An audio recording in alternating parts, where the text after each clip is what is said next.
નમસ્કાર। આજે પૂરા દેશમાં અને પ્રદેશમાં ગણપતિ દાદાનું વિસર્જન થઈ રહ્યું છે અને એવા સમયે આપણા ગુજરાતના માનનીય મુખ્યમંત્રી શ્રી ભૂપેન્દ્રભાઈ પટેલ સાહેબના નેતૃત્વમાં 5મી સપ્ટેમ્બર શિક્ષક દિન નિમિત્તે એક મોટો નિર્ણય જે કર્યો છે કે રાજ્ય અને રાષ્ટ્રીય કક્ષાએ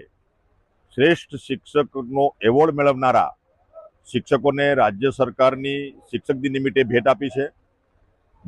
મુખ્યમંત્રી શ્રી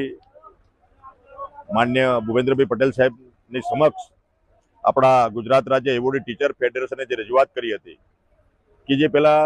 એસટી નિગમની જે બસોમાં એમને મફત જે મુસાફરીની જે સુવિધા હતી એ માત્ર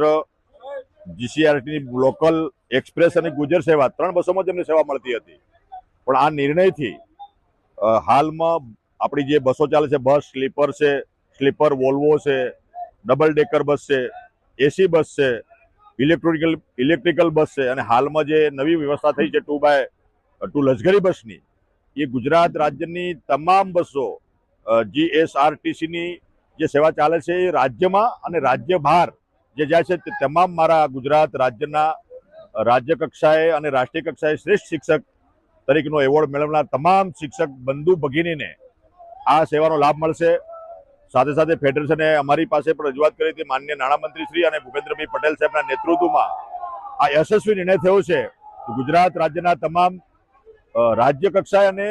રાષ્ટ્ર કક્ષાએ જે શ્રેષ્ઠ એવોર્ડ મેળવનાર તમામ શિક્ષકોને હું શુભેચ્છા પાઠવું છું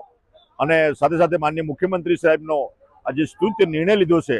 જે વર્ષો જૂની એમની જે માંગ હતી એ પૂર્ણ કરી છે, એટલે સાહેબનો પણ આભાર માનું છું અને તમામ શિક્ષકોને મારી ઢેર સારી શુભકામનાઓ પાઠવું છું।